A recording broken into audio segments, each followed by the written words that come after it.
أنا أقول للمواطنين جميعا وللجميع بأن العراق الآن حقيقة في خطر، ويجب علينا جميعا أن نتكاتف وأن ننسى كل خلافاتنا. وهذه العمليات، وهذه اللي هي ليست عمليات ضد طائفة معينة، وإنما الإرهاب اليوم يهدد العراق بالكامل، وعليه يجب أن الجميع نقوم بدحر هذا الإرهاب، لأن الإرهاب لا يفرق بين هذا المكون أو ذاك المكون، وإنما يستهدف العراق، يستهدف حضارة العراق، يستهدف البناء الديمقراطي للعراق الجديد. وعليه يجب أن نتكاتف جميعا.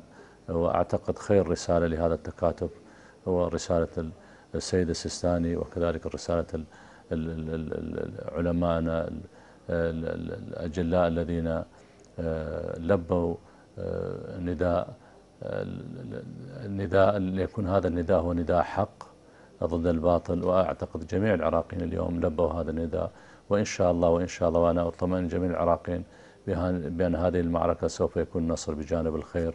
والخير اليوم المتمثل في العراقيين جميعا، والشر متمثل بهذا الزمرة الفاشلة، الزمرة المجرمة التي تمثل بداعش والتنظيمات الأخرى المتكاتفة معها. في محافظة الأنبار إلى يومنا هذا القوة الجوية مستمرة بنفس الهمة العالية. صحيح الأيام الأخيرة القوة الجوية بدأت فعالياتها تكثر، وهذه طبعا لظروف المعركة اللي حدثت بعد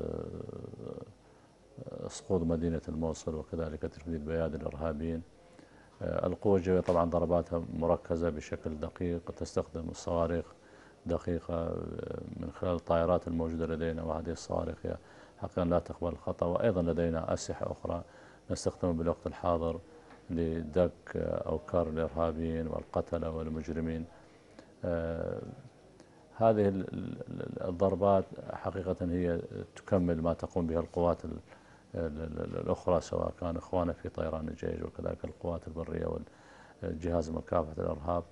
وإن شاء الله هذه العمليات تستمر بنفس الهمة وبنفس الروحية القتالية لكي ندفع الشر عن هذا البلد، وكي نقضي على التنظيمات الإرهابية، سواء كان لتنظيمات داعش المجرمة أو التنظيمات الأخرى الإرهابية الموجودة اللي الآن موجودة، سواء كان في مدينة الموصل، سواء كان في تكريت أو في أي منطقة أخرى من العراق.